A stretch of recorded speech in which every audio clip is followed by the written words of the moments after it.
Hello, welcome back to The Debate with me, Laura Woods, Steve Sidwell and Ryan Mason. We are now turning our attentions to Manchester United, and Ole Gunnar Solskjaer gave some good news in his press conference earlier on today on the futures of David De Gea, Anthony Martial and indeed Juan Mata. Have a look at this. I think the club's making progress, but I leave that to the right people to do that. So it's not. I don't really know how far we are away from it, but hopefully we can have some good news in the coming weeks. There we go. So Ole Gunnar Solskjaer hoping to nail down the futures of those players. Is it really as simple as a manager going into a club, Ole Gunnar Solskjaer being an excellent player back in his day, but also just a personality that makes people smile? Is it that simple that you're now getting this reaction out of that group of players? For me, it all comes down to, as a manager, one skill set, and that is your communication with your players. And I've learned that obviously now going into an academy and working with players directly. It goes to show how unhappy and what discontent there was, and a grey cloud over Old Trafford when Jose was there, which is surprising, obviously, with myself working with him. But that sort of evolution of football has changed, and I don't think he sort of changed along the road with it. But Ole's gone in there. He's brought a smile back to the faces of not only the fans, but the punters, the players, but the punters as well. I covered the game, the FA Cup game against Reading at Old Trafford, and you could tell just around the stadium there was a real buzz back at Old Trafford, and that's obviously showing in their performances. And also, the players that are playing in the positions that they're playing in and the style of football that Ole is now allowing them to play, was that a real obvious change that needed to be made at Old Trafford?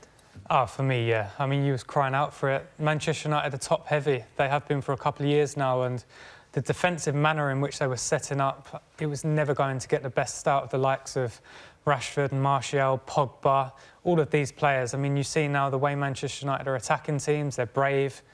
Rashford's hit a great spell of form, and you're seeing his full potential because he's playing in a team that's attacking. And we have to give Solskjaer credit because he's not just come in off the back of retiring and just gone straight into a job. He's earned his stripes. He's been coaching a good 7 or 8 years now. So he's gone in there, he knows the club inside out, and even the way he's handling the media, it feels like Manchester United again, whereas before there was lots of moaning and there was a lot of unhappy people. There was players coming out saying, criticising the tactics and stuff like that, and it just didn't seem like Manchester United, whereas now you see a manager there that's positive, the players are positive, and that's translating onto the football pitch as well. Anthony Martial is reported to be close to signing a new 5-year deal. He rejected a deal for renewal before Christmas.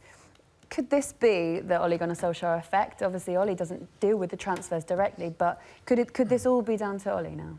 Well, it's all about the environment. Obviously, he wasn't happy in the environment that he was in before. Whereas now he's got a spring in his step. I'm a massive fan of him. I love watching him play. You know, he's one of them players that gets fans off their seat. You know, gets the ball, he's direct, can go either way. You know, gets plenty of assists, can score goals. He's a Manchester United type of player. So he's the one that they need to nail down. Do you agree? Because he rejected the deal back in October, so things could have been very different for Anthony Martial at Manchester United. Is he one of the players that they need to keep hold of? Yeah, I think the Manchester United we know and Manchester United going forward, then for sure he's such an exciting prospect. I mean, I agree with Steve. He gets people off their seats. He's the player that Manchester United fans want to see, and I can understand why he didn't want to sign, because Jose Mourinho had just been given a new contract, and if he's there for the next 4 or 5 years and Martial's playing in a system that he doesn't enjoy and he doesn't get the best out of him as an individual, then I can't blame him for rejecting it in that moment of time. But I'm sure now if they're talking about it, then it's a different story altogether. Let's have a little look at the players then who are nearing the end of the contract, because there are some that we know are out 2019 and also out the end of 2020. And in that list are these players that we are talking about. So Anthony Martial and David De Gea, until 2020 they're in contracting. I mean, David De Gea specifically, he's got to be a player that Manchester United can't let go of. 1,000,000%. You know, I think the stat was, did he get, at the last 4 or 5 years, he's been the player of the season for them, I think, at 3 of them. So, I mean, just the names that jump out of that list there, obviously, is De Gea is one of them, Martial and Rashford. You know, that is what Ryan was saying, that is the future. Fellaini, you could have an argument for that, but he's not everyone's cup of tea, but he is effective in what he does, and then he's always a resource that you can go to if your A game isn't going so well.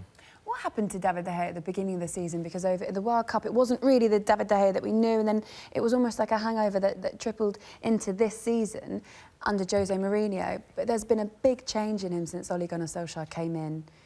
Look at these stats, for example. I mean, the stats back that up. 2 clean sheets in his last 6 games, whereas prior to that, he only had 2 clean sheets in his previous 17. And I mean, even the save percentage is up as well. There's no denying the fact that David De Gea at the start of this season wasn't performing to the best of his abilities. Whether or not Mourinho's tactics, his style of managing players had to do with that, because I think the whole camp in Manchester United didn't seem happy. And I'm sure you could go through a list of 15 Manchester United players whose stats have improved since Ole Gunnar Solskjaer's gone in there. There's a big question mark over the head at the moment of Alexis Sanchez. Yeah. At the moment, Manchester United are back to winning ways, and they're doing it well. He is now fit again. Does he walk back into this team? No, he doesn't walk back into it. You can see everyone else's personality and performances have changed, so you'd say why wouldn't his as well? So I think he will be get given an opportunity in the games coming up. So it's down to him to take it. All the others have done. Obviously, I said there before, it seems like a different environment now. They seem happy. They seem enjoying their play. There's smiles on their face. The manner in their winning games as well. So I think it's only a matter of time before, if the team's playing well, when Sanchez gets his chance to come into it, he can only play well as well. He could get his chance this Friday against Arsenal in the FA Cup at the Emirates. Everybody else that we've mentioned that has flourished under Ole Gunnar Solskjaer, it seems to almost be these players that enjoy playing attacking football and not too defensive-minded. He is one of those players, isn't he? Oh, 100%. I'm sure he's been sitting on the sidelines the last 5-6 weeks chomping at the bit to get onto that pitch, because this Manchester United team are a different animal to what they were the start of the season and when Mourinho was there. He's a player that likes to attack and be in the final third and affect games, and he was being restricted under Mourinho. There's no denying that. Lots of the Manchester United attackers were, and I'm sure if he gets his opportunity, especially this Friday night against his previous club, he'll be desperate to take it. What I would say as well is on that list there that we see a lot of them players that are creeping into 2019, 2020, they're going to be in their early 30s and sometimes into their mid-30s. So if they are going to keep some of these players on, it's going to halt what they've always been used to, of bringing youth products through, and they've got some outstanding players that are coming through the youth ranks at the moment. Mason Greenwood is fantastic. Angel Gomez, they've got a Dutch attacker, Tahith Chong as well. I've been really impressed with all of them in the games that I've seen, under 18s, under 23s, and when they've been given a chance in the first team. So that will obviously be the protocol as well, that they don't want to go away of what Manchester United is all about. Well, they've kind of gone against it in their last 2 or 3 managers, haven't they? So well, with Jose, yes, because he is all about instant success. Exactly. Yeah. When you look at that list, Eric Bailly was on that list, and the game against Arsenal this Friday is poignant for a number of reasons, but Eric Bailly is also linked to a move to Arsenal. Apparently they're quite interested in him. They're having their defensive problems this season. They've had injuries, patchy injuries in and out, and they concede a lot of goals. The first question is, would Eric Bailly work in that team? In the Arsenal team? Yes, I think so. I think he's a player that he's got room to improve. I think technically he can improve. I like him. He's a defender. You can tell he enjoys defending. He's been in a difficult situation at Manchester United. I mean, they've been all over the place to their back four. They've been rotating all the time. He's had a few injuries as well. So he's found it really hard to cement that place down. But if Manchester United are willing to sell him and Arsenal can get him, then I think that'd be good business for Arsenal. And would Manchester United allow him to go to Arsenal?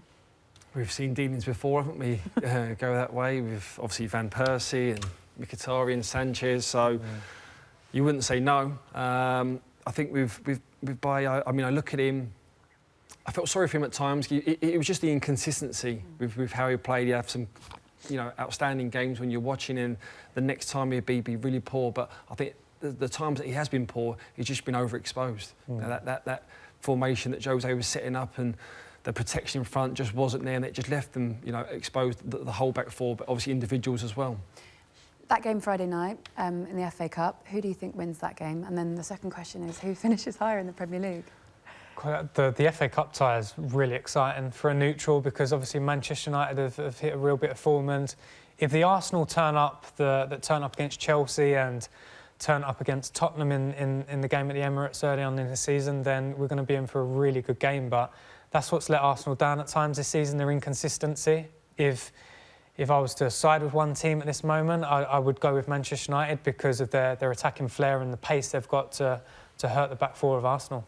And because I suppose they're coming off of this run under Ole Gunnar Solskjaer where they are winning games. Yep. And like Ryan says, Arsenal can be a little bit temperamental in their performances. But do you think that Arsenal are going to finish top four? Do you think they will finish above Manchester United? I think they're overachieving at the moment.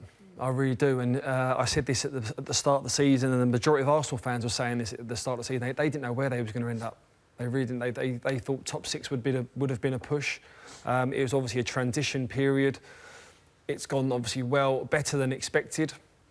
I think winning is obviously a habit, and the way that train is going at the moment with Manchester United, I can see them definitely finishing above Arsenal and creeping possibly into that top four.